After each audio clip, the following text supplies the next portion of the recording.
See, there's something within us that wants to leave a legacy. But here's the thing you need to know is if God asks you to do something, don't look at the size of the job, look at the size of your God who asked you to do it. See, he laid down his life for you, so that tells me that you are not worthless, you are worthy. And this is what he wants to rewrite into your story. That reality impacts everything. Hey, small groups, it is good to have you. Here we are, week 6 of Say Anything. These shocking statements that Jesus made shocked the people of his day, and they still have huge impacts on our lives today. Today, looking at kind of some of the things that Jesus covered in the Sermon on the Mount. So in your small groups, I hope you read a lot of chapter 5 in some of these shocking statements Jesus made. But I opened with this illustration of asking my kids to do chores.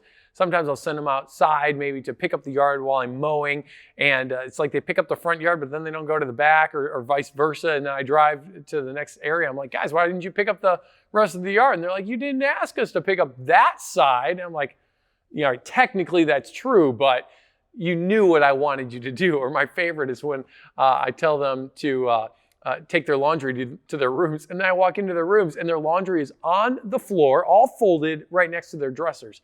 And I'm like, guys, why didn't you put it in your dressers? And they're like, you said take our laundry to our rooms. I'm like, yes, technically that's true. That's just not the point. You missed the bar. And I think a lot of times we kind of do the same thing in our walk with the Lord, where the Lord is calling us to a standard, and we're sitting here going, well, we hit the lowest common bar, the lowest common denominator, but I think Jesus is calling us to a different standard.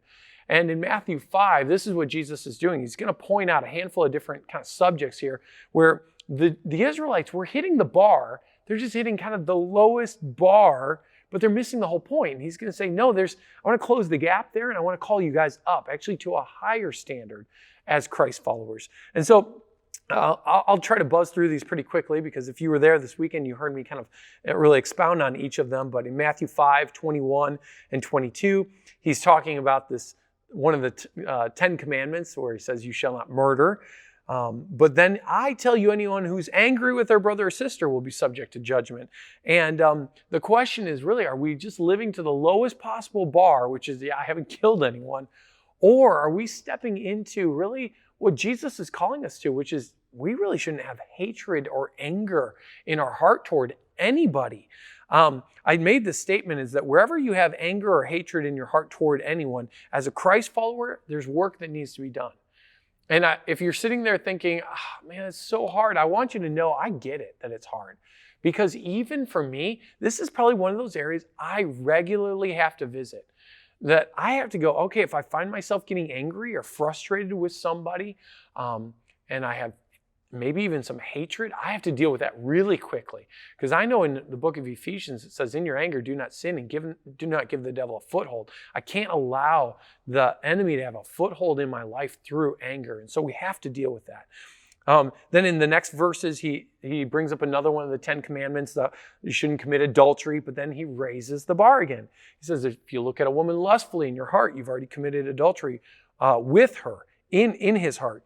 And in our culture where sex sells, I said this, and skin is everywhere, we have to be on the offensive of saying, I'm not going to just react to when I see skin or when I see something that's tempting to me, but I'm actually going to come against that thing and guard my heart. I said this, if you're not making an effort to guard what you're looking at, you're already losing. In our day and age, that's how I really believe. You've got to get after this. And so maybe in your small groups, ask this question. This might be tough, but I want to challenge you to go there.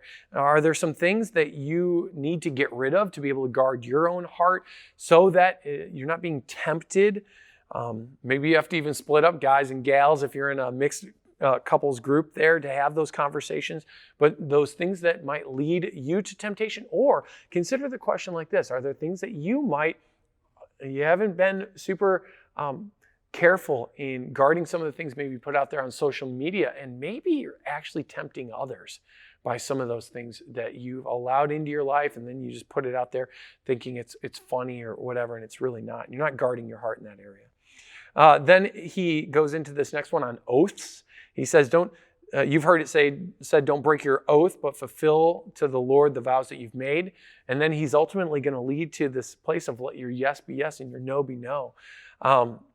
For us, there should be no version of us to others where they should have to question, are we truthful people?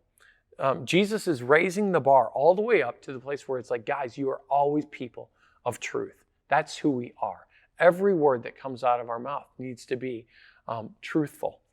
The next verse is, he actually deals with something that was a part of oral tradition. It had become so common, and it almost even meshed in with the law, where he says, you've heard it said, an eye for an eye and a tooth for a tooth. This was this justice-oriented mindset. But I tell you, don't resist an evil person. If someone slaps you on the cheek, turn the other cheek to them. If someone wants to sue you for your shirt, give them your cloak. If someone forces you to go 1 mile, go 2 miles with them. And this is all about justice when someone wrongs you or treats you poorly. And here's the real question is, can you live free from having to bring justice to others who mistreat you? Can you live free from having to do that?